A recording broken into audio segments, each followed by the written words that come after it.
the gentleman from Ohio, Mr. Rulli, for 5 minutes of questioning. Thank you, Chairman. Employer-sponsored retirement plans are the backbone of American retirements.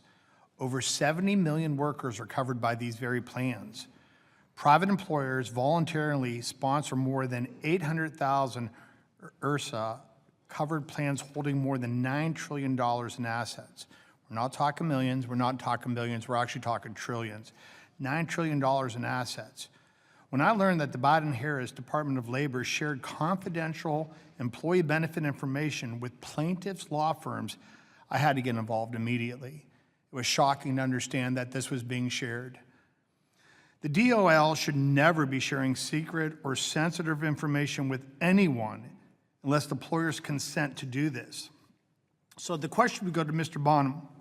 Can you speak on how the DOL's actions are hurting American workers and employers right now? Where to start? The investigatory actions by EBSA, I would put into two categories of how it's hurting American workers.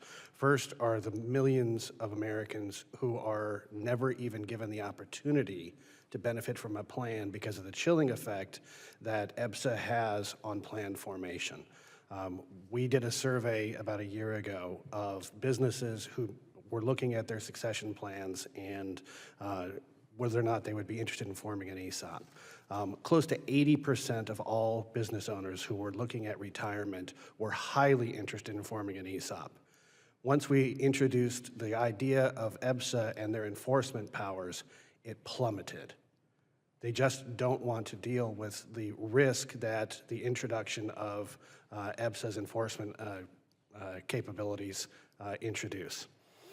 Second, it introduces for plan sponsors significant cost, and that cost can range from as little as $80,000 to $100,000 for a basic response to an investigatory letter to literally millions of dollars.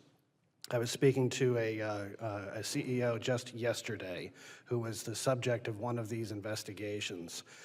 3 years of discovery, $3 million worth of legal fees. There were no findings at all.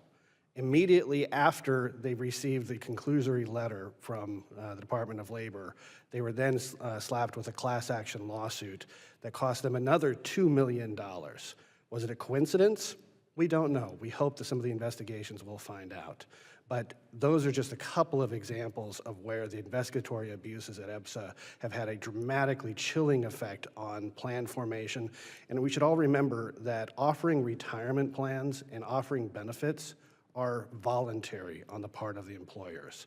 And unfortunately, employers are now going to the least common denominator so they can offer just the basic plan, but nothing more because it becomes too complicated.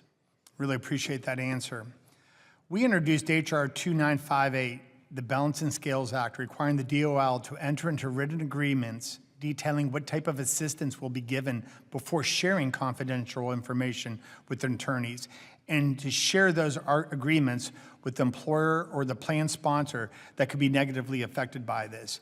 Could you perhaps speak on why this legislation is actually needed in the industry? Thank you for that question as well. First, it's a basic matter of due process and the rights of the accused.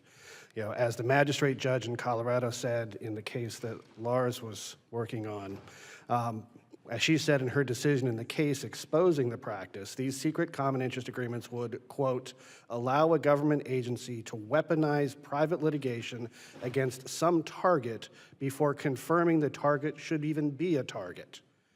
Transparency helps build trust. Second, EBSA has a history of ignoring both Congress and the industry. The ESOP community knows this well from our decades-long struggle for proper regulation. Therefore, legislation is needed to force these needed, long-lasting reforms. Thank you very much for your work and your support. Really appreciate it. And we need to stop the madness and get back to protecting our American employers and, more importantly, the American workers. And with that, Mr. Chair, I yield back. The gentleman from Ohio.